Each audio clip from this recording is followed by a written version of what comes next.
Hi there. You're listening to the Practical Stoic Podcast with your host, me, Simon Drew. If you'd like to listen to over 200 episodes that were recorded before 2020, then you can head to my Patreon site. It's patreon.com/Simon J.E. Drew. We'd love to have you there, and any support is greatly appreciated. We'd love to also have you on our Facebook community, the Practical Stoic Mastermind. But for now, enjoy the show. Hi there, my name's Simon Drew, and welcome to the Practical Stoic Podcast. So a few weeks ago, one of my contacts within the podcasting industry sent me an email and said, hey, listen, I've got this guy, you've got to get him on your show. He's interesting, he's got a new book coming out, and a really fascinating character who could add a lot of value to your listeners. And I said, awesome. Let's get him on. So I present to you today, David Richards. Now, I'm going to tell you a little bit about David, but firstly, I just want to say I had such a great time talking to him. He's such a knowledgeable person. He's got such an interesting perspective on life, and you'll see why in the interview. But so David Richards, he is a life strategist, #1 international best-selling author and speaker on personal development. So he blends elements of yoga with quantum physics to bring the esoteric together with the practical for a truly unique perspective on how the mind works. In turn, creating easily understood self-development plans that create lasting change for a more fulfilling life. So he is a military Marine turned yoga instructor and author, and seriously, he's got so much value to share. So I hope you guys enjoy this interview, and I present to you none other than David Richards.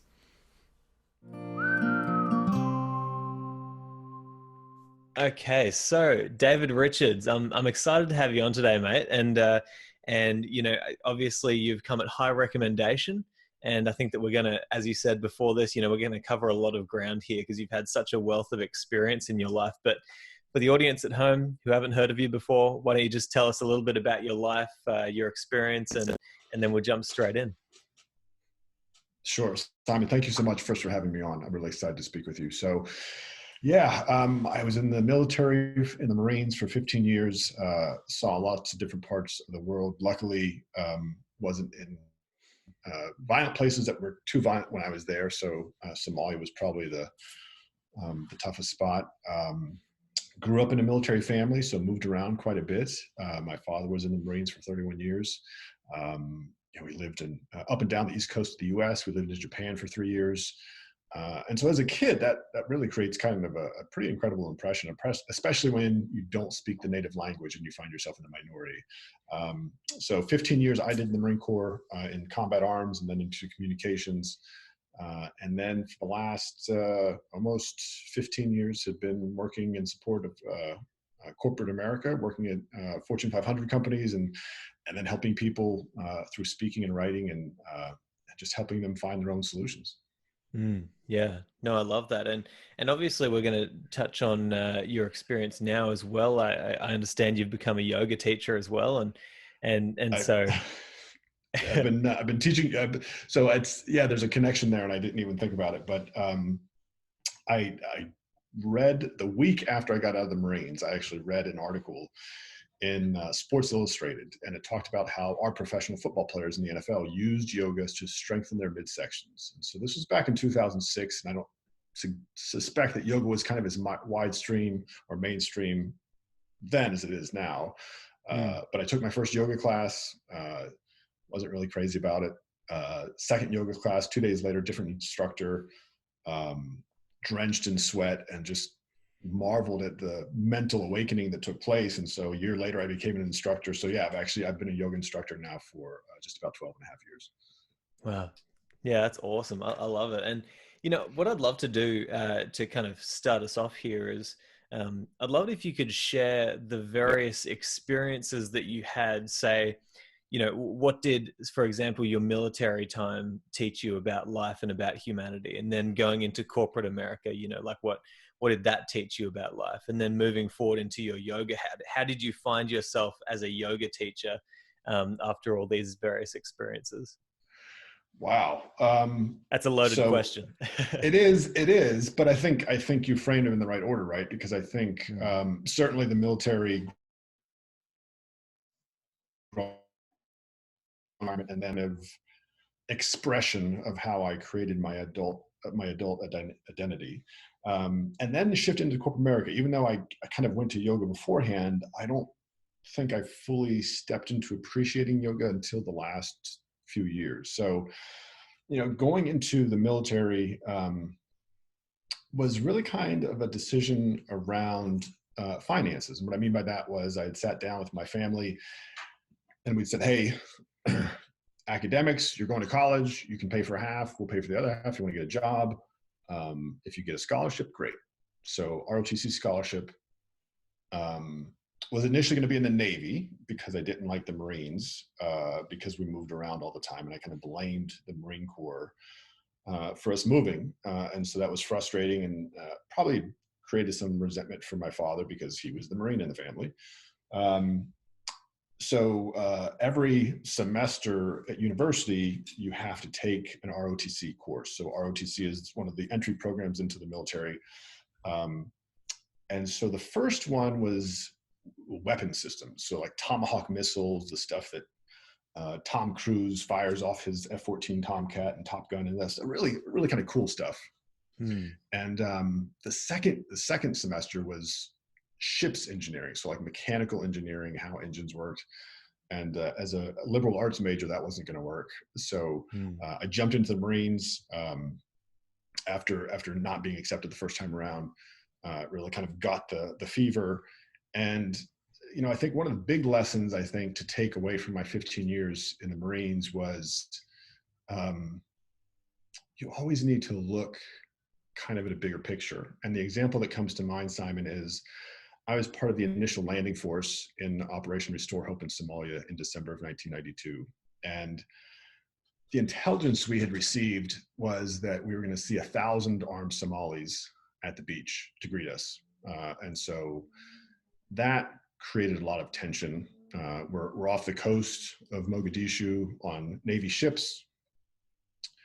And I was with the artillery. And so if you know anything about artillery, it's kind of, back in the day was 8 or 10 miles behind the front line and would lob shells in, and the infantry called them for support.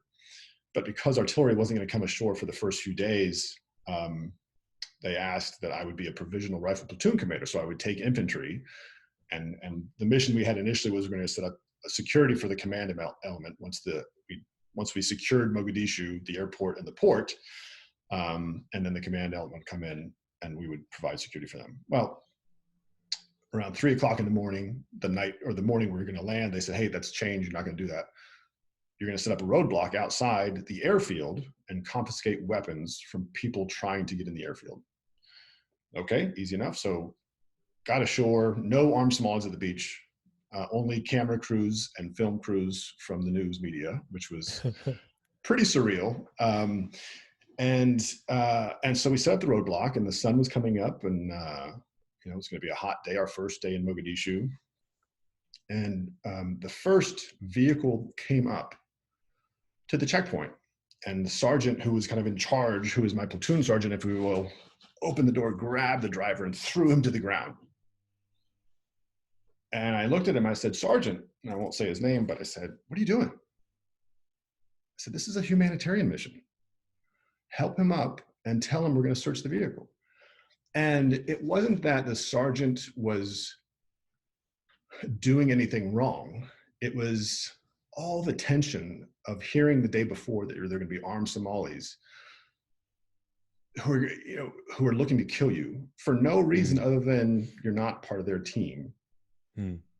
That's hard to rationalize. And so here's this Marine who's trying to do the best he can and is just full of this energy. And so, but when I said, hey, take it easy, we're here to it changed not only his approach, but it changed everybody around me's approach. And so he helped the guy up.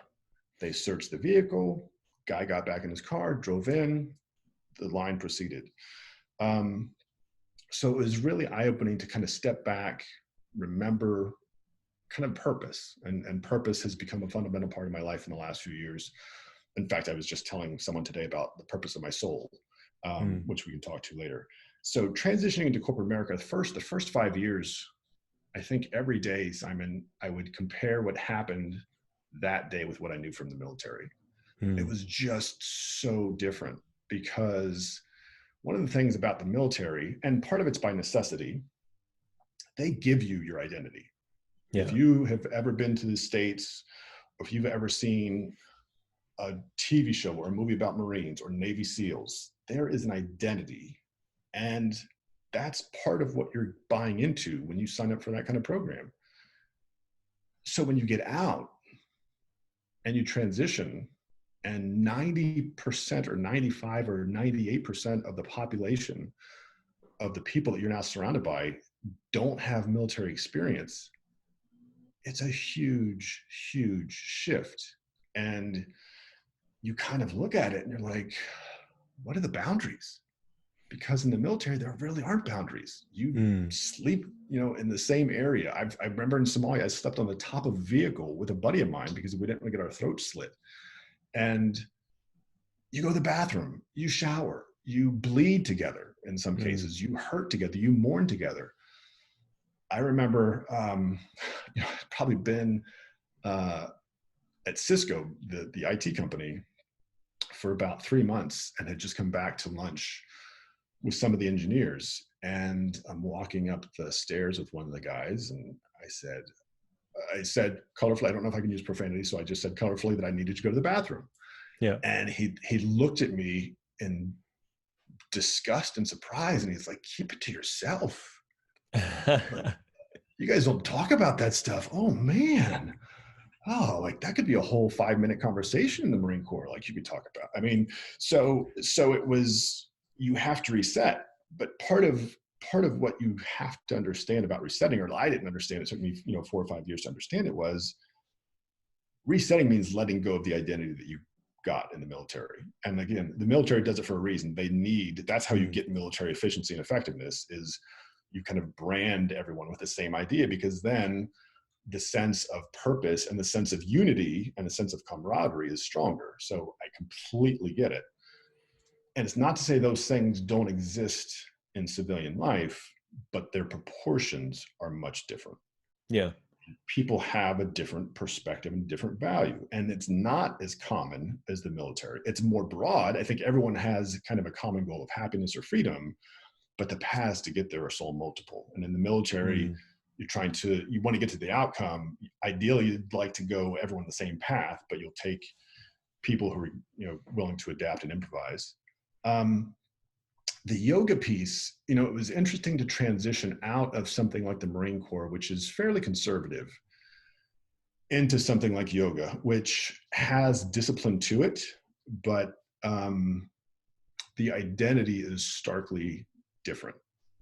It's not completely different, but it's starkly different, because um, just the sense of wholeness, the relationship between observer and observed, Mm. the sense of awareness. And so as I went kind of into my initial yoga training, I wasn't really keen on um, what I call kind of the crunchier side of yoga. When we think of yoga, we typically think of the physical practice, but that's only one arm of the 8 arms of yoga. There's much more to it. There's spirituality, there's non-harming. Um, and so I didn't get as far into those. And then, so let me pause there. What I took away, and what I think still continue to take away from corporate America, is diversity matters. Mm. And diversity matters in the sense that the more views you have on an idea from different backgrounds, the better idea you get. That's Mm. just all there is to it. If you have more diverse views and perspectives on an idea, a concept, a product, you're going to get a better idea, concept, or product. Um, so I switched back into yoga, and a few years ago, I really kind of got curious about quantum physics. It was kind of just coming online. It was hot. And it was this idea that, I don't remember, I read a book and it talked about, depending on what you thought, if there's like 2 huts and you have, I don't know, coconuts, and like it was like, if you think the coconuts are in hut A, then you lift HUD A up, and that's where the coconuts are. If you think one's an A, one's in B, then they're split. If you think they're not anywhere, then they're not. And it was just this, what the heck are people talking about? This quantum Yeah. physics. And then I heard something when I was writing my first book about this experiment they did with light. And they were trying to determine if light was matter, so it was a particle, or it was a wave frequency. And so they did something where they had like these walls set up with these thin slits, and they would shoot a beam of light through this. And what they found was if the observer was looking for light to be matter, a particle, the observer saw a particle. If the observer was looking for light to be a wave, energy, frequency, the observer saw frequency. And that kind of pulled me back to some of the deeper ideas of yoga, because the idea of yoga is this wholeness and this unity and this kind of collective. And I was like, well, if we can shape reality like based on what we view, then what does one's own reality really look like? And that led me down. So I wrote my first book, got back into actively teaching yoga. I'd kind of taken a brief hiatus to kind of reflect and look at where I was. And I think what I've come to take away from yoga is yoga puts anyone who follows it on the doorstep of understanding what we are. And it's philosophical, but I just finished, probably last month, I guess, I just finished Dr. Joe Dispenza's Becoming Supernatural. And if you haven't read the book, it's fascinating as an exploration into bringing some of the elements of yoga. So chakras, the energy centers in the body, 7 energy centers in the body, and supposedly 5 or 6 above us,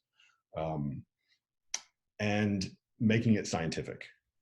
And I say it almost the wrong way. He brought science to the chakras. And I looked at that book, I read it, I've done the meditations, and I was like, son of a gun. They figured out how to connect science to divinity. And that's what that book represents. So that's a jump into long-winded that, answer. because I love that. And I appreciate you sharing all those lessons that you learned from the military and corporate world, and now it's almost like you've had the that strong identity in given to you in the military, and then you've come out and you've seen all of this diversity in the corporate world, and now you're focusing on the spiritual side of what we are. You've seen those elements of what we are, now you're trying to focus on the spiritual side. And I don't know that much about yoga, so I'm going to guess that a lot of people in my audience also don't know as well. Some of them probably know heaps, but for the absolute beginner, somebody who's just coming into this, it's not just a discipline of physical prowess, right? It's very much a spiritual process. I know that. So what is a beginner, somebody who comes to you and wants to be taught about yoga? What do you teach somebody in order to give them a rudimental kind of understanding of what it is? Yeah, it's a great question. The simplest way to understand yoga is about awareness. So if you and I are talking right now, I've got a bottle of water to my right, my kitchen is to my left, and someone walks into the kitchen, and I look over and I see that person, and I think, oh man, I forgot to say Happy Mother's Day, or oh, I got to take out the trash, I forgot to do that. Suddenly my awareness has shifted. We're no longer having a conversation. Now I'm over here and you're still here. Like, what is David doing? So we want to be mindful of our awareness. That's probably the first thing I would tell someone. And what is awareness? Well, awareness is just kind of being present in the moment. We are having a moment right now. I'm present with you. So how does yoga teach that? Well, what's one thing we all have in common that is always present with us. Breath. You Mm. never think about the breath you took 20 minutes ago. You don't think about the breath you're going to take in 2 hours. But if I say, tune into your breath, you're automatically going to tune into your breathing. And I just say, now notice how you inhale, close your mouth and inhale through your nose and exhale with just a little force through it. And then if you really tune into that, you can hear it sounds like the waves crashing on the ocean, on the Mm. shore. But now you're present with your breath. And so I say, okay, if you're going to take a yoga class for an hour, be present. So Mm. what does that mean in yoga? Well, tune into what your body's doing. But if you start thinking about the person in the kitchen, or what's for dinner, or did I pay that bill that I forgot was due yesterday and is still on in my to-do list or email or whatever, whenever your mind gets distracted, it's going to happen. Don't be upset about it. Just come back to your breath. Come back Mm. to your inhales and exhales. That gets you back to present. And when you get to presence, what you find is ultimately the more time we spend thinking about things that happened, the more we are living in the past. And that's not theoretical. That's your awareness is scattered across your past. If I keep thinking back to 12 years ago when my dad died, or I think back to 30 years ago when something happened, then I'm living in that moment. So I'm not fully in the present moment. And sometimes we do that. Well, why do we do that? We do that because it takes us to a feeling. If I think back to when my dad died, the feeling that I most want to feel is what I felt right before I found out he was dead. Mm. That's really what I feel. So it's we feel this and we think about this because we want to feel this. We want to feel that thought just before I got the phone call from the police officer in the condo. Oh man, that's what we really want to feel. Mm. Um, so there's nothing wrong with visiting the past, but if you think about why we're creating the internet the way we are, Facebook, we're trying to put our past online so we don't have to use this thing between our ears to think about it so much. Mm. Yeah, that's an interesting point. And okay, there's so much to take apart there. I'm excited to talk about all this because, I think that there are commonalities among a lot of ancient wisdom, you might say, in various philosophies, various practices such as yoga and a lot of Eastern philosophies. Right, there's a lot of continuity throughout there. I just want to touch on that last thing that you said to do with Facebook, because I'm very fascinated by social media lately. I'm trying to figure out this whole system because it seems like social media is this thing that just came along and we all just accepted it without actually questioning whether it's good for us or not. And now we're all on it and we have no idea what the effects are going to be long term for humanity, right? So Yeah. what's your view on that exactly? That it takes our past and puts it online. I think that's an interesting direction to go. Yeah. So if you think about it, what are we doing as a civilization? There, and it's interesting. I'll be honest with you, because of the nature of your podcast, I wanted to revisit Marcus Aurelius before we talked, Yeah. because the man, incredible. Hmm. But I just felt like it would have been good, and then I didn't get the Let's chance. let's no, let's jump in there soon too, because Okay. I was going to bring up something that he said as well, and we can discuss that. But yeah, go on. So I used to think that social media was this huge distraction. And in ways it is, because we have, the last I checked, I was just kind of researching my third book, which I just finished yesterday, and I was going to do a conventional book, but then I completely changed on it. So I was researching, and we have 3.5 billion cell phones on the planet today. And so you think, well, if we're generous, some people might have two, one for work, one for personal, but let's say half the planet has cell phones. We check cell phones on an average of 85 times a day. Hmm. So in one sense, you think, well, how can anyone ever be focused on anything Hmm. checking a device 85 times a day? Yeah. And I think it's hard. I really think it's hard. On the other hand, 20 years ago, 30 years ago, if I was going to do an interview with you and I wanted to read up on Marcus Aurelius, I would have to go to a bookstore, drive to a bookstore, Yeah. find a book. If they didn't have it, I would have to order it, which could take 4 to 6 weeks. Or I could go to the library. Or if you're really old, you remember we used to have these things called encyclopedias, Mm. which were books from A to Z, and they covered all these things that it was important that we were taught and needed to remember. Mm. Today, in 2020, just because I didn't get to it, I could have taken 5 minutes to gone online and search Marcus Aurelius. Mm. And from what I remember about my dealings with him as a subject, I can refresh in 5-10 minutes all these things that I remember because I'm looking at this information now, Mm. instead of having to do this laborious process. So what have I done? I've gone to Wikipedia, I've gone to Google and gotten 17 gazillion search results in the span of half a second that teach me anything I want to know about Marcus Aurelius. And what do we know about the internet? The better question you ask, the better answer you get. So Mm. if I say, when did Marcus Aurelius die? I get specific information. What was his greatest accomplishment? I get specific information. Yeah. So now, between social media, which, yeah, it can be a little much, but between Facebook, between Twitter, between Instagram, between Wikipedia, Mm. we're creating kind of the unimportant part of our mind online. Mm. And if we have an internet that can keep track of photos from 10 years ago, I can search up someone who lived almost 2,000 years ago.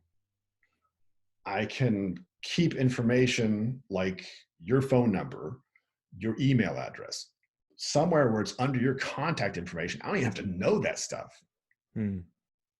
Then now what I'm doing is I'm freeing up all this mind to be present. And if I'm present, I can be more productive because I am here. Because I'm not thinking about things that I did 3 years ago or 20 years ago or trying to remember who this guy was from almost 2,000 years ago. I Mm. can be present. If I'm present, that's when magic starts to happen in our lives.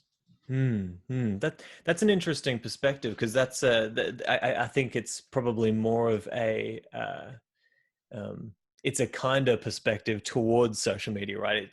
There is a purpose there, which is, and I've been thinking about this because it's not as if one individual just made up that this is what we're going to do on social media. It's like the companies very much tailor the product to what the masses like to use it for, and they'll add their little experiments from time to time that maybe we take up, maybe we hate, and then they'll take that feedback. But it's very much a hive created thing. And what's interesting about that, and what's interesting about what you're saying, is it does seem as though like humanity is kind of creating an extra part of our brain that's outside of our brain that we can leave there. I think that there's almost catastrophic effects of that kind of detachment or that kind of from a lot of things that you see on social media. But there's also got to be benefits, and I think it's an interesting perspective, right? That we're getting rid of a few things that we don't need to focus on. The only problem that I have is that then you do get addicted to going through and looking at everybody else's memories and how many memories are you creating for yourself, right? Like that's the stuff that I'm worried about. And that's the trade-off, because I think in some cases you almost have to train yourself how to use social media. And I think Yeah, I think 100%. I think so do you play video games? I'll just ask you just off the top. I don't play video games, Okay, so let's think but we about can go down this. that direction. Yeah. Yeah, because I think it's tied into social media, because in some ways gaming platforms are social media because you keep up scores and you've got Mm. groups and teams and communities. Um, I used to love playing shoot up war games. First it was board games, excuse me, and then it was simple, like chess kind of things, but simple games. And then video games came on, and I was just over at someone's house uh, earlier, even with the social quarantine a bit, but we're loosening up here. Um, and this guy was playing one of the latest games, and I realized he was playing to survive. He wasn't playing to go just kill people wantonly. Mm. And then I thought about it. I'm like, you know what? We are teaching a generation that it's better to fight wars online in pretend places Mm. than real ones here. Mm. And I said, that's pretty good. I think when it comes to posting, and there's this idea that you see everyone's best show or best program whenever they post, you don't see the 25 takes that didn't look good because Sally was burping or because Jason had his eyes closed and making funny face. You don't see those. You just see the one where the family is like, Mm. oh my gosh, they're in Maui and it's Yeah. perfect and she's gorgeous and he's handsome and the kids are like poster children. Oh. And I think you can appreciate what that family has because it's always going to be different from what you have. Mm. But that in no way diminishes your ability to make an amazing memory with your family. Mm. In fact, we should celebrate the differences in diversity and that, oh my gosh, I saw you guys' trip to Greece. That was amazing. Those pictures are breathtaking. I've never been. Let me show you my pictures too when I went to Turks and Caicos. It's Mm. not as cool as Greece because I'm such a fan of Greece, but and then the other person's like, oh my God, I love scuba diving, snorkeling. Turks and Caicos is epic. So I think you have to put social media in context. And in some ways, you have to mind your own business. And that's not to say don't pay attention to what other people are doing, but treat your life. It's yours. So how do you want to live Mm. it? Do you want to watch people make memories or do you want to make memories yourself and then post them? And so I Mm. think it's a trade-off. Yeah, no, I think that that's a fair assessment. Obviously, uh, it's not as if you would say to everybody, "Hey, you have to get off Facebook because it's like ruining your life." You might say, "Hey, listen, if it's ruining your life, it's not because of the system. It's because of the way that you're interacting with the system, and it's because of the meaning that you're attaching to what you're seeing on there, right?" So, yeah, there's got to be that element of personal reflection as well, but. Yeah, well, we can. I'd love to jump back into the yoga side of things, and I'd Sure. love to. Like, I don't know how much you've kind of delved into Marcus Aurelius in your life, but you seem to have a favorable view of him. Um, I think he had such a noble vision for what Rome and the world could be. Yeah. Um, and I think it's tragic that that vision wasn't fulfilled in the time that he thought it would or when he hoped it might be. Hmm. But I think no, I think he was a brilliant man. Hmm. Yeah, and I just wanted to maybe to open the conversation up to find some similarities between our specific disciplines because I recently I've been really delving into a lot of Eastern philosophy because I think that Eastern philosophy can actually bridge some of the gaps that we have in Western philosophy that we might not necessarily fully understand. And the process of Stoicism, the journey of a person going through Stoicism is not a purely intellectual process as we might understand it. It's actually very much a spiritual journey, and all of the Stoics talked about it. Epictetus, especially, he would it's a journey of spiritual growth. You're trying to connect with universal nature, and you're trying to align with nature, right? And by doing so you can tap into the thing that is constant and not the thing that is you can go after what's real and what is actually you.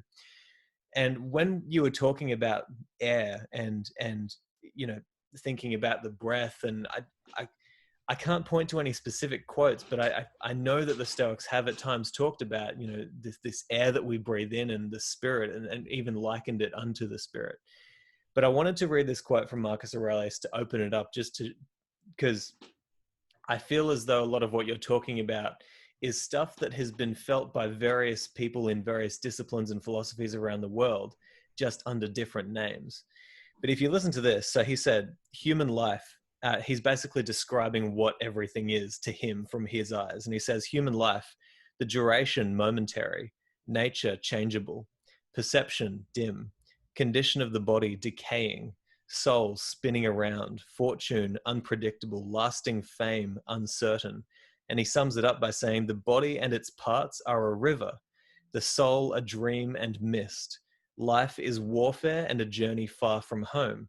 Lasting reputation is oblivion. And then he goes on to talk about how philosophy is what guides us, but that picture that he paints of, like the soul spinning around, life is a river, it's a journey far from home, this is all very, you might call it spiritual kind of descriptions of what he's understanding, right? What is the feeling that yoga and your discipline through yoga gives you of what all this is and what all this means? What a great question. I think what I've come to appreciate writing. So I've written 3 books. The second one is fiction, but it's in the guise of fiction, but it's a self-help book. And what I've come to appreciate is anyone who writes something self-help, which is, I think, what in some ways Marcus was trying to do. It's his meditation. Mm. Anyone who writes a self-help book, the first person they're trying to help is themselves. Mm. They can't write the book unless they've helped themselves. So when I hear Marcus talk about the soul being a dream and a mist and lasting fame and just the unending conflict, he was searching for eternity. And that's what he found. The flesh is decaying because he's getting old. He's not going to get there. He's not getting there the way he thinks he's going to get there. Lasting fame is oblivion. Who wants that? Yeah. Really? Enduring conflict. How many decades? I mean, his life was pursuing this dream. And so you tie that into, or how does that connect to yoga? I think the more I listen to different perspectives, Eastern, Western, Stoicism, Romanticism, Catholicism, Buddhism, Hinduism, we're all trying to get to the same truth. We're just scratching at it from different angles. Amen. And Stoicism is just an angle, but it's the angle of, if I can't appeal to your soul, let me appeal to you with reason. Let me appeal to you with logic. Let me appeal to you with dispassion. Because what I hear from that is, if you're present, if you're truly in the present moment, then there's this magic that happens, because you see that life is happening for you. And instead of having to push against this invisible force that you're trying to make happen, things that are, no matter how hard you try, it's going to be impossible for those things to happen. Oh, if you just surrender, then life happens, and your role in life, whatever that may be, fulfills itself. And I think when you release yourself to that idea, there's this kind of bliss. And it's not that you surrender. It's not that you surrender your will. It's that you allow life to guide you, because that's all that life wants to do, is just guide you. And I think that's so if there's a unifying message between these two disciplines, I think that's what it is. That was brilliant. Amen to that. That's that kind of answer is exactly what, it's so in line with how I see this philosophy. And this is, it's what I've picked, and I came to it and I was like, man, this is going to work for me. And it has, like in many ways it has. But lately I've been so fascinated, as I said, by Eastern philosophy and Catholicism and Christian. I've been reading the Bible and all sorts of different works, right? And what you do realize is exactly what you said. We're all trying to get to the same goal. We're just going by a different way. And I love what you said there, this idea that the Stoics said, if I can't appeal to your soul, like, let me appeal to your reason, because it's so correct, and it's just a different approach for a different audience, you might say. And this makes me think even of Alan Watts. He would say that, in some ways it's actually quite dangerous for people in the West to just jump straight into something like an Eastern philosophical discipline, because they don't have the thousands of years of culture behind them that actually fits perfectly with that discipline. And so what I'd love to do, now that we've kind of whetted our appetites with a bit of stoicism, a bit of yoga, I just want to know from you for the rest of this episode, tell me what it is that yoga specifically teaches you, and what it has given you in your life, and the kind of understandings that you've come to, so that we can maybe find some common ground here as well. Great question. So I'm going to share a story from yoga, and then I'll explain what I took away from it. So I'm not, for most of my teaching time, I've been a very practical teacher. In other words, I don't bring a lot of spiritualism to class. Not what I consider. I don't, and by spiritualism I mean kind of the structured approach of yoga. I don't talk about Hindu gods. I don't invoke Ganesh or Dharma or Shiva. I don't talk very much about the chakras. I teach yoga in a gym. I owned a studio, co-owned a studio for a few years. But even that, because I was in corporate America, I couldn't kind of expose myself to that practice. So every once in a while, I find a source of inspiration. Something hits me, and it's not that I even consciously say, I'm going to share this in class tonight. It's I get to class and the words just come out. And on one particular time, I stood in front of the class before we started, and I said, your mind is like an ocean where all your memories are, everyone you've ever met, everything that's ever happened to you is in your mind. And your awareness is like a lighthouse. And you can shine your awareness wherever you want. If I say, think of the worst day of your life, what do? Your awareness goes to a specific spot in your mind. If I say, think of the best day of your life, maybe it's wedding, child's birth, whatever, that's the day you go to. And so what I took away from that was, when you understand how the mind works, you can master your mind. So my first book was about finding your purpose in this life. My second book was about mastering your mind. And it was in between kind of the release of my second book and finishing my third book yesterday that I realized I was writing about me in all three books, because a self-help book, first and foremost, helps the person who's writing it, because that's what a self-help book does. So I realized, what has yoga given me? Yoga gave me the footsteps, without a thorough understanding of yoga's origins. I mean, I've got a vague understanding.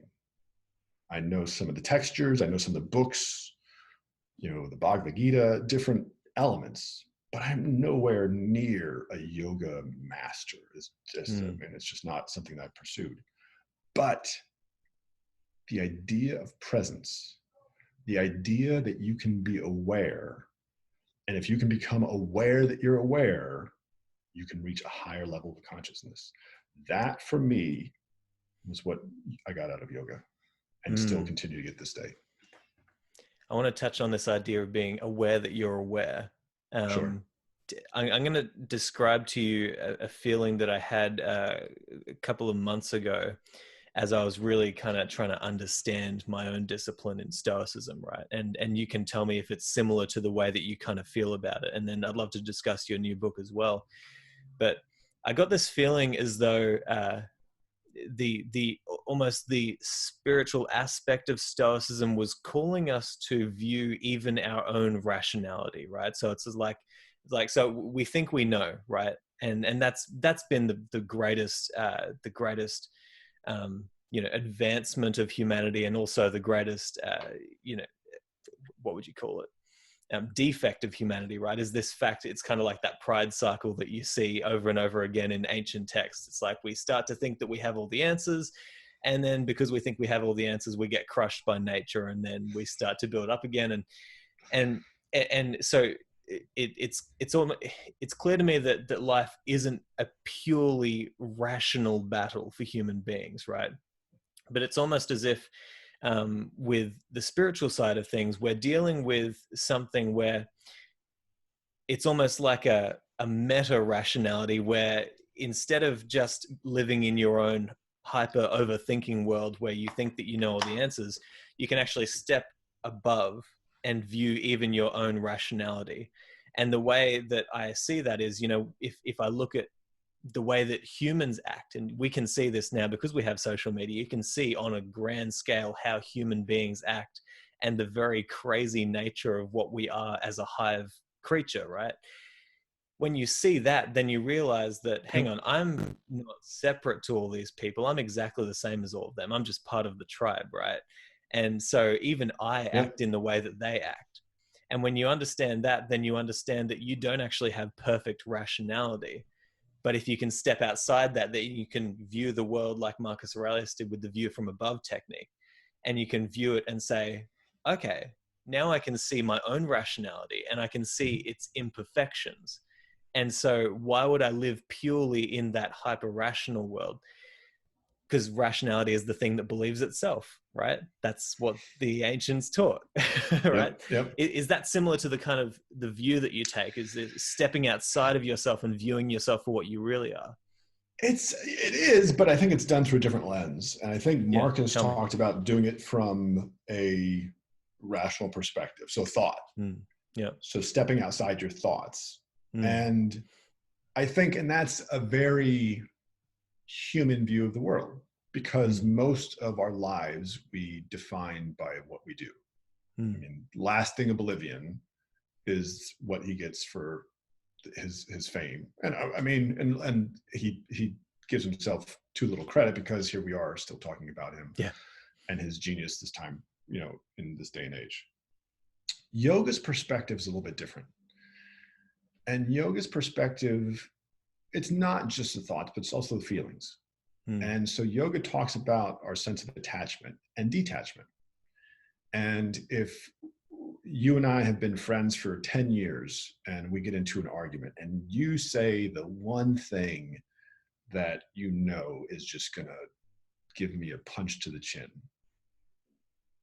and you say it, and I'm just, if I'm aware and I'm aware that I'm aware, then what I can do is detach myself from these feelings that I'm having and saying, oh, look, those feelings are being generated by what Simon said. Isn't that interesting? That's so interesting. Like that, those feelings are so, I mean, I can feel them. They're almost visceral to me. I can sense them, but I'm detached. And so I don't occupy the space of how that actually makes me feel. And so in many ways, I think if I could sum up the two different perspectives and how I think they're different to an extent, is Marcus in some ways is talking about a state of doing. Yoga starts to talk about a state of being. And I think there's a path where those two connect. I think that gets more into the divine order of things kind of perspective. But I think that's the connection I see, Simon, is one is an approach towards, if I can detach to what I'm doing, I can see things more clearly. Maybe I can make better decisions on the battle or the campaigns or the overarching strategy to, bring the wild world of Germania under the empire's rule. Whereas yoga is like, you know what? You are not your mind. So when you feel something that you don't want to feel, if you can detach yourself from it, you don't have to feel it. And you get to that level of consciousness, you're like, well, that's a pretty good deal. Like I can just observe thoughts, because that still takes you further down the path. So now we're no longer talking about just being present and being present with your breath. Now we're talking about the relationship you have, not just with this mind, but with this body. Because now we're saying, well, okay, what is the body? Well, the body is kind of a record of the past. I mean, I've got scars. I've got, you know, wounds. I've got soreness. Because emotion is the language of the body, and thoughts are the language of the mind. Okay, well, now I'm getting somewhere. So now the body is sort of a history. Mm. The mind is not history because I can go to the mind. The mind's right now, even though the body's right now, but it's 51 years old, 40 years old, 20 years old, whatever. So I think that's where I see the bridge between those two. I don't think they're dissimilar. I think Marcus, his purpose on the planet was to get as close to the truth as he could with the path that he had to take. And I think that's why people read meditations today. That's why he is seen for who he was, because of the path that he dared to take. And he had to, I think. Yeah, and I agree. I don't think that that the approach is that dissimilar. It comes back to that understanding of detaching from what is not necessarily the mind, right? Like, so, they would say that, yeah, so you'll have these emotional responses that well up within you. And that might be fright, it might be fear, it might be anxiety, anger, whatever it is, it'll pop up. But if you can pause in that moment and recognize that that's actually not your mind, you have the power to interpret those emotional responses within your body a certain way. And it's such a brilliant approach for calming yourself, right? And receiving that sort of equanimity in life. I love it. And so, yeah, continuing on that line of thought then, because I like this idea of detaching the body from the mind. Not that it's exactly possible, because without the body, who knows? But there is a theme within Stoicism of despising the body, because it's like, well, listen, this is my vessel, but it's not me, right? Like I live up here, but do you know what I mean? I do. So let's go back though. So what I said was, if we go back to what I said earlier, you are not your mind. Yeah. Your awareness. And one of the things that some of the meditations I've done teach you is, so there are 7 energy centers or 7 chakras in the body. And one of the practices, and again, I tip my hat to Dr. Dispenza, because he was kind of my final step into writing my final book, or my current book. He basically trains you and teaches you how to pull your awareness from your bottom chakra up to the crown of your head. And so typically,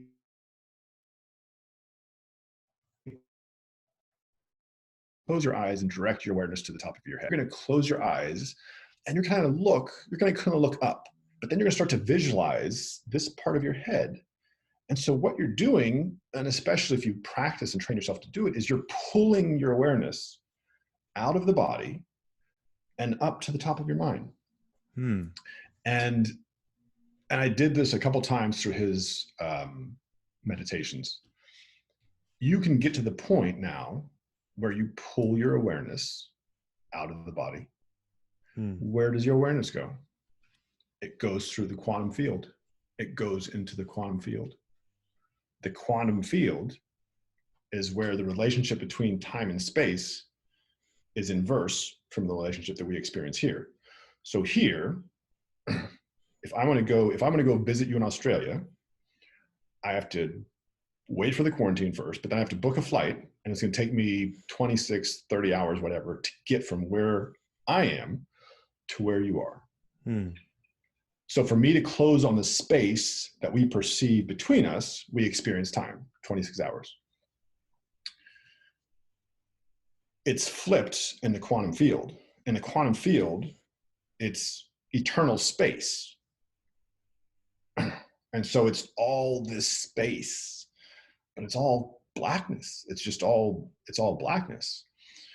But when you're in there, that's where you start to create possibility, because now you're thinking about the future, and it's not how the future is going to happen. but it's, what do I see myself for the future? I see myself a billionaire living a beautiful life because I'm helping people transform and find their souls.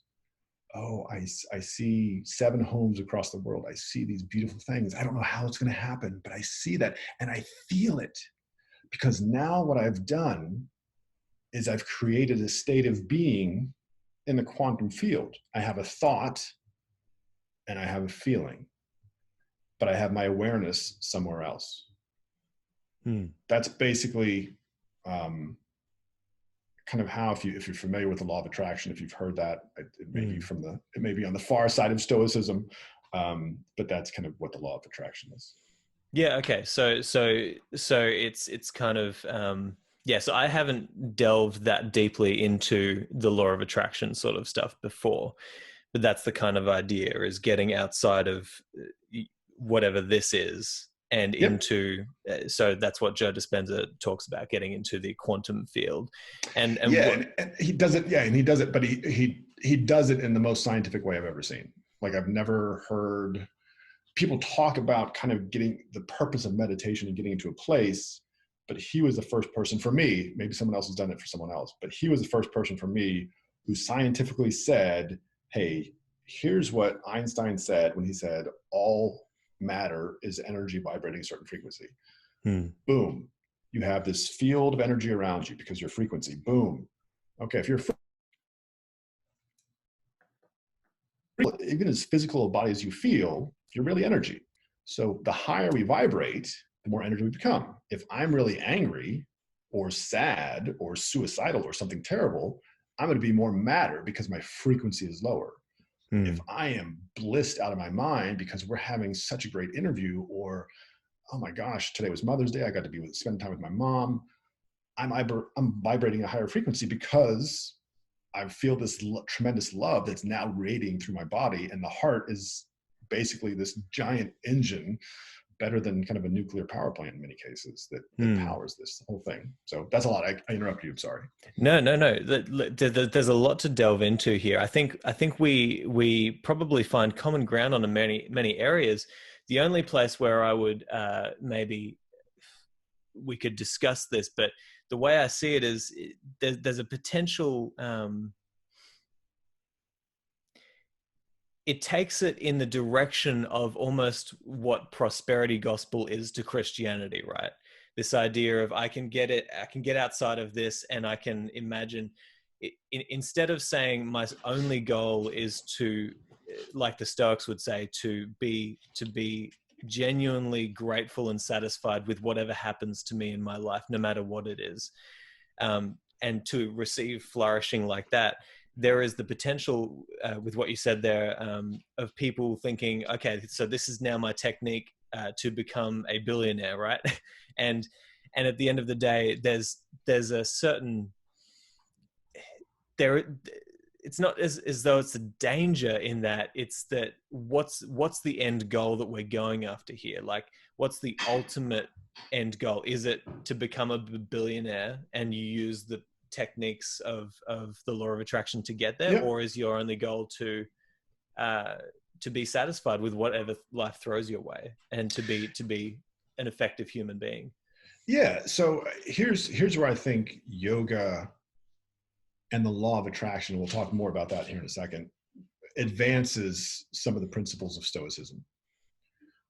I don't suspect, based on what I know about Marcus, that he could see outside his destiny. And what I mean by that was the quote that you gave. I don't, we have to maybe have an email conversation afterwards when he said that relative to his death. Because if he said it halfway through his career, it's pretty insightful. I mean, it's like, I'm trying to do whatever it is I'm supposed to do, which is this thing that I'm doing, and this is all I see. It's this unending warfare. It's what is it going to get me? Like, I know my son is going to take over. He's going to be horrible. This is just going to be a train wreck. But if he had said, what if I could unite Germania and teach them how to govern themselves? Or what if I could unite, take your pick, England, and teach them how to govern themselves? They wouldn't have to wait for William the Conqueror. Like, I could do it. What would that look like? What's the possibility? So we go beyond this idea that I just have to play the hand I'm dealt. And I start to ask, what if? And I think that's maybe Marcus never was able to get to what if, because he was always so busy doing. And he knew he was almost, I think, trying to do his way out of what he knew was going to happen. I think when you look at is the end purpose, if most people, if you invoke the law of attraction, they want to feel the abundance of the universe. The abundance of the universe. Well, what is abundance? You say, well, money's abundant. I mean, we got $7 trillion in debt or something. We're like, here's money. But if you think about what are you really after? Freedom. I want freedom. I want freedom to live my life on my terms. I want freedom to never worry about money again. Well, what does that feel like? What does real freedom feel like? If I free myself, can I really be free if everyone else isn't free? No, because I won't be free from regret. So if I want real freedom, everyone has to be free. How does that happen? So here's the interesting thing about the law of attraction, because the law of attraction, it's not explicitly spelled out in the Bible. My opinion, the Bible is one of the first books on the law of attraction. If you ever read Neville Goddard, At Your Command, what Neville says is, don't look at the Bible as the history of the people of Israel. Don't look at it as the remarkable story of Jesus' life. Look at it as psychological drama playing out in your psyche. Moses comes down from the mountain and says, I am has sent me unto you. Jesus is walking the temple with his disciples, and he asks them, who do men say that I am? Not who do men say I, Jesus, am. Who do men say that I am? So in other words, who you say you are is a big part of who you are. Because words matter, because words have power. So if I want to be free, I have to free everybody else. How do I do that? I create something that everyone wants. I create the pathway for you and 7.5 billion other people to find their freedom. That's how I get free. But how do you do that?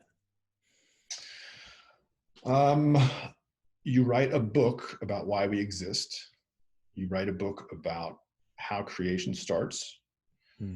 You write a book that is the love story of the first infinity.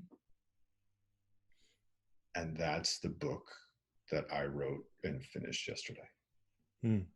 Yeah, nice. Yeah, tell me about this. And I want to preface it by saying that there might be a slight misunderstanding between us of what the actual goal of say what Marcus Aurelius would have wanted. So it's not necessarily. So I would say the only thing that I would push back on is freedom exists, but I don't believe, and I think that those who study, say, the Stoics, and I think that a lot of ancient texts, freedom is what I see comes from an individual pursuit, right? And you see that everybody else is going after certain things, right?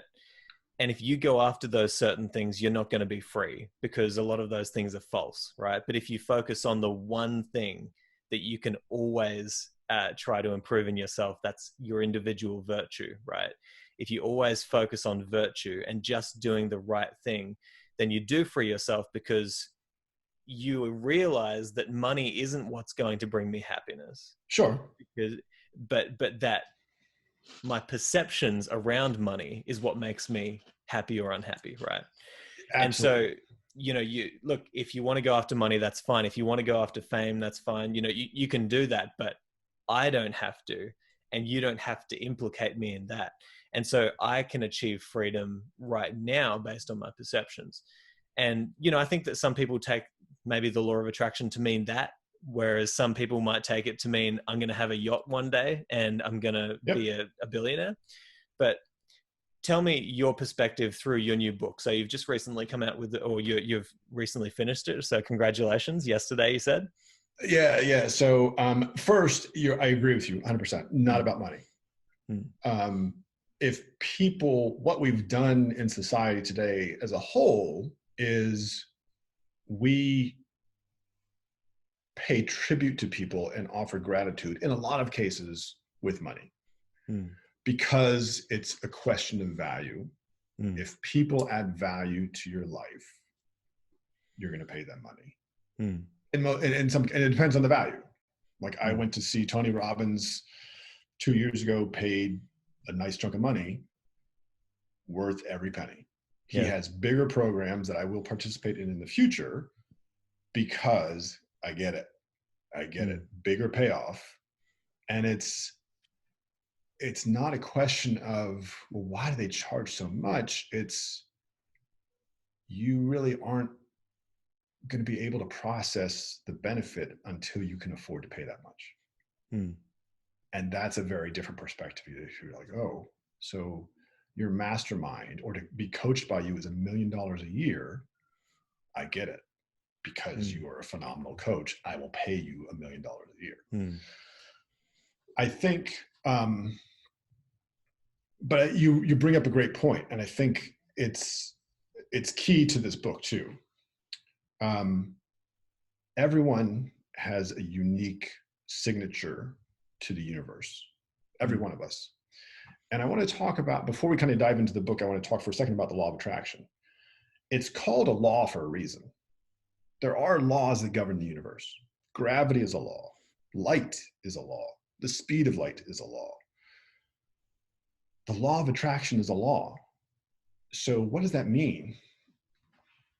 It doesn't mean the law of attraction pulls away from people. It means people pull away from the law of attraction. A stoic, and I think I appreciate, I respect and admire you because you very delicately said, screw you, David, I disagree with you. You just said, I push back, which is kind of the very corporate civilian way to say, well, I'm not sure I agree with your opinion. I'm big on corporate speak. I mean, that's okay. That's okay. This isn't Howard Stern, so we're good. But I think everyone has a virtue, and that virtue is unique to them. And if we have now 8 billion people on the planet, that is 8 billion individual signatures back to the universe. So it's funny because I just released, and it's still kind of being released with the quarantine, the launch has shifted a little bit. My second book, The Lighthouse Keeper, about mastering your mind, what we talked about earlier. In October of this past year, I ended a 4-year relationship. And I actually write about it in my current book. So the new book is called Being, the Book of David, the First Infinity. And in October of in 2019, I just ended a relationship, and it was kind of this punishing form of love because it was this love where I thought I was helping someone become who I thought they wanted to be. And that wasn't who they wanted to be at all. But because I had this belief that we had this common ground that we in fact didn't, I kept plodding ahead for 4 years. And finally just realized if I stayed in this relationship, this relationship would be my Marcus Aurelius moment. Like, I'm going to do this and it's going to kill me, and this is what I'll be remembered for. And it's amazing person on the other end of the relationship, but it was just the dynamic wasn't going to work. So around that time, this book Being was just kind of an idea. The relationship ended, and kind of Being, almost like a spore, popped. And just all these little things started popping out to the universe. I got coffee with someone from my gym who's also an instructor, amazing, talented person, and married, super sweet couple, and kind of just told her my life story. And I mean, from the Marines and just sometimes wild and reckless youth, um, she didn't bat an eye. And I was like, oh my gosh, I love you. Like, this is great. And we became incredible friends. But what I found to that was I absolutely love this person. And they're married. Like, we're never going to be together. But oh my gosh, what a crazy, incredible soul this person is. And so it started pulling on this thread. And, kind of like what we talked about at the beginning, Simon, 3.5 billion cell phones checked 85 times a day. And I just thought, we're so caught up with what we do. We're so caught up with what we do. We've lost sight of who we are. Hmm. And so I started writing this book. I came up with the idea and I just started kind of piecemealing it together. And then in February, there was a contest to do a crowdfunding campaign on this website. And someone had told me about the website like 9 or 10 months ago while I was working on The Lighthouse Keeper. And I looked at it at the time, and I'm like, that's kind of cool, and hadn't gotten an email from them. And then suddenly this email pops in and it's, hey, there's this contest. It's going to run the month of March. You got to enter a video. You got to enter like a book proposal, kind of what your idea is about. And then you got to try to get 500 pre-orders before the end of March. Hmm. And I'm like, I was wrapping up all the production on The Lighthouse Keeper, my PR team. I was doing podcasts. I was talking, and I was like, okay, this is good. And I looked at this email and I'm like, I don't have an outline. I just have this idea. And then I thought about it. And I'm like, I'm going to do this. Like, I'm going to pull this book out of me now. So I started, I did the contest. I did the video. It took me like 40 takes to do a 2.5-minute video. Did 89 pre-orders, not a lot. I was one of the pre-orders. I'm like, I feel sorry for this guy. I gotta, but I believed in the book. I'm like, this is a good book. I believe in this. And then the pandemic happened. And I was supposed to go to a mastermind in California with Jack Canfield, just a brilliant soul who has written the Chicken Soup for the Soul series of books, sold 500 million books in his lifetime. I mean, just incredible, phenomenal. That was at the end of March. And initially I was just going to talk about The Lighthouse Keeper, but then when I started looking at, like, they gave you questions, because your mastermind is basically you spend 45 minutes in the hot seat with Jack, and you bounce your ideas off him. And I'm like, well, The Lighthouse Keeper was going to go at the end of March, so I don't really need any pointers on The Lighthouse Keeper. I mean, it is what it is. I guess I'm going to kind of give the premise of being.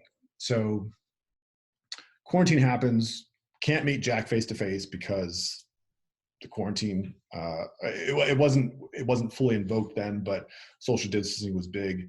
LA was this weird ghost town. If you've ever been to Los Angeles, traffic is horrible. There's no traffic, and it's just phenomenal. So we're on video like this. We're on Zoom with Jack, and talk about the book and premise for being. And he's like, well, you got a year to write the book. I said, okay. And it sounded weird because it's stuck in my head that it sounded like he was telling me, you've got a year to write the book. And I don't have a relationship with Jack. Besides this mastermind, but it just struck me weird. So I was supposed to go to a conference on kind of keynote speaking in Florida the week after that, and the conference got canceled. So came back home, started writing beginning of April, and I was going to write a traditional book. I was just going to write a traditional book. I was going to talk about, basically make the case that we do too much and are too little, and we don't understand the relationship, that we do things thinking that will, to go back to the billionaire, I want to be a billionaire. Well, what does a billionaire do? Oh, they do these things. So I'm going to go do those things which I see on TV or Facebook or Instagram, because that's where billionaires post, I'm going to have what billionaires have, and then I'll be a billionaire. But that's an external journey. Do this, have that, be that. That's kind of the hero's journey. And you talked about that earlier, right? Where we think we've got everything figured out, calamity hits, we got to rebuild, now it's bigger. That's every superhero movie, every war movie is the hero's journey. If you think, how does a billionaire think? What are their habits? And I'm using that just because that's the example that we've stuck on. What are their habits? What do they spend their time on? What do they think about? Who do they spend their time with? You start to create this identity, this idea. And even if I say, let's just say, what is a New York Times best-selling author? How does that person behave? What are their thoughts? What are their habits? And I think about, this is who I believe that person to be. I create this identity, I write it down, and then I say, okay, what does a billionaire, and so part of it is, okay, I stop and say, okay, well, I'm not a billionaire. I'm not a New York Times bestselling author. I'm here now. This is who I am. But this is the idea, this New York Times, or I want to be a movie star. I want to be a movie star. That's what I think a movie star looks like. This is what I think they think about. This is how they behave. This is who they hang out with. Movie star. And then I say, okay, this is where I am. That's where I want to go.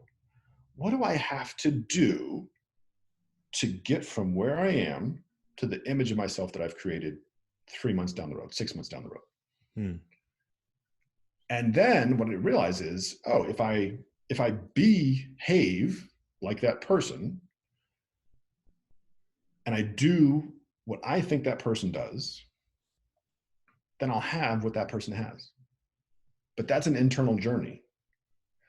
And so I sat down in early April to start being. And the first chapter, and you'll pick up a theme here, but was going to be about Caligula. And I was writing about Caligula because he did things to prove a point, and he did things that didn't make sense. And Caligula was the adopted son of, I think, Tiberius, if I have my emperors correctly, who was so Caligula was the third in the line of Caesars.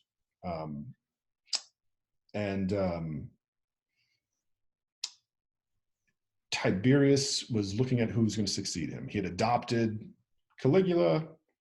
Caligula's father had died in the war. And there was an astronomer in the group who said, Caligula will not be an emperor any more than he will ride a horse across the Bay of Naples. And I don't know if Caligula was in the room, but Caligula gets named emperor. And I think it was 39 to 37 BC, somewhere thereabouts, but historians disagree. It's either within the first 6 months of his anointment or sometime between 6 months and 2 years. What does Caligula do? He disrupts the grain supply and creates a 3-mile pontoon bridge across the Bay of Naples so that he can ride a horse across, bring an army with him, bring his friends, party on the other side. He goes out to sea, like on a Greek, warship at some point to like announce he's a god or whatever. Comes back and they all have a party. He tells his legionnaires to collect seashells to bring back the spoils of war back to Rome. And I wrote the first chapter, and then I'm like, you know what? This doesn't make sense. I'm doing something to prove a point. I'm writing a book the way we think you have to write a book. And I'm writing a book where I can go ask experts about their opinion about the relationship between being and doing. And I said, you know what? I'm not going to do that. So I grabbed a notebook and I had a bunch of colored pens and I started writing. But the weird thing was I was writing in 2 separate voices, and it was almost like a text conversation. And I found the voices were talking about the beginning of time and the relationship between each other. And I wrote this first draft and I was like, what did I just write? And it was 120 pages, but it took you 20 minutes to read. But every page had this weight on it because it Mm. felt like you were passing through time with each page. And even the words on the page had a relationship to each other. If the words were close together, that meant the ideas were close together. If they were far apart, then the ideas were far apart. If the ideas were on the same side of the page, then there was kind of a higher form of conversation going on. If one idea was on Mm. the lower right-hand corner, so it was just this weird dynamic. I never experienced this. And I wrote the first draft and I was exhausted. I mean, my mind was just like, what happened? Mm. And then a week later, I wrote the second draft. And the second draft went further. And then I started to realize, like, where's this stuff coming from? Like, I'm not, like, this isn't stuff I know. Like, this is, I'm Mm. being told this stuff. And I'm pulling this information. And the example that comes to mind is, like, I understand the concept of hell. And if you had told me at the beginning of April, by the end of April, you'll know what hell is. Really? Mm. Okay. So I wrote 5 versions of this in 5 subsequent weekends. And every version, what I found, Simon, was I was teaching myself how to write the book that I finished yesterday. And Mm. really, I finished it today because I sent it off to my agent today. But I was teaching myself, every version was teaching me new things, because a self-help book has to help the person writing it first. And until you figure out the message that you're telling yourself, you can't go on to the next version. Mm. When I finally got to this version, because the book initially was going to be called Being, I think it was going to be called Being: How to Win the Game of Life. And then 2 or 3 weeks ago, I said, no, it's going to be Being: How to Win the Game of Your Life. Mm. But again, if you're teaching yourself, who's the message for? It's for me. It's my life that I have to win the game of. That's why final version, and I know we're coming to the close here, is Being the Book of David, Testament of the First Infinity. Mm. That's the name of the book. Yeah, man.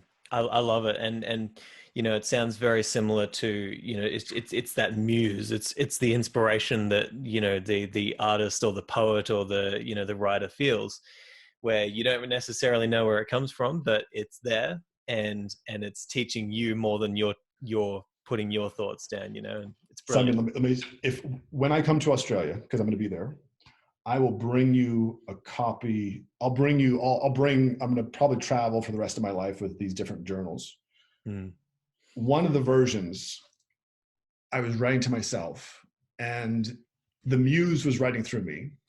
And she said, I know this is hard, David, but just keep writing. Mm. So my hand wrote to myself, I know this is hard, David. And Mm. it was a different word, but just keep writing. Yeah. And to have that moment and still think, like, okay, I'm not crazy. Like, Mm. here's a bottle of water, there's my glasses, there's a cell phone. We're talking, you're in Australia. It's almost 8 o'clock now.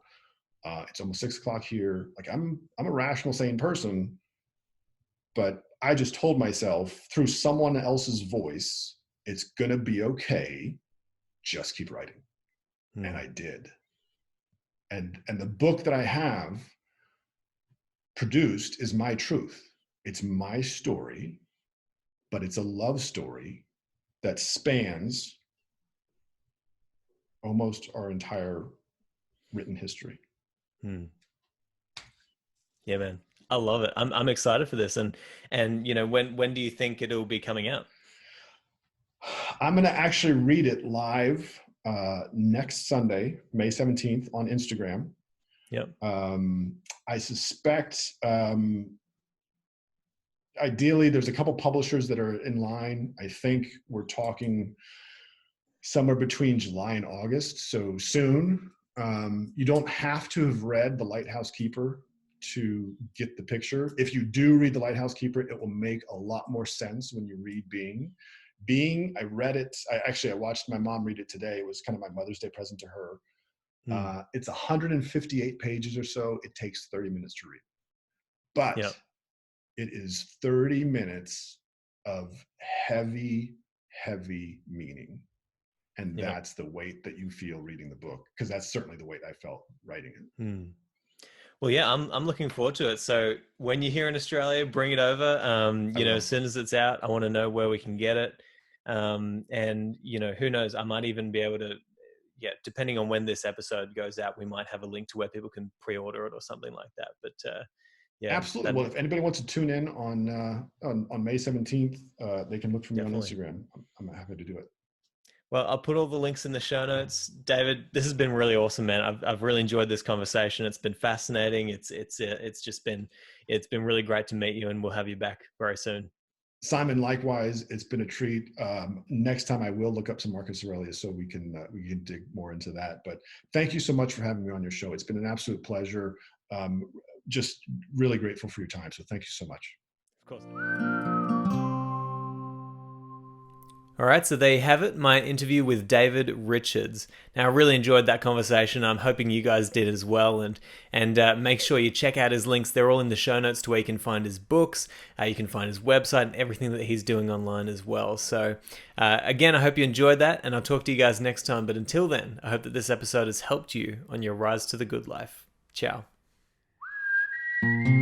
Thank you so much for listening to this episode of the Practical Stoic Podcast. If you'd like to stay up to date with the Practical Stoic community and everything to do with this podcast, then just go to my website, simonjedrew.com, and subscribe to the Practical Stoic Weekly, a newsletter that I send out every week with updates and all sorts of great Stoic insights. You can also find me everywhere online by searching Simon J. E. Drew. See you next time.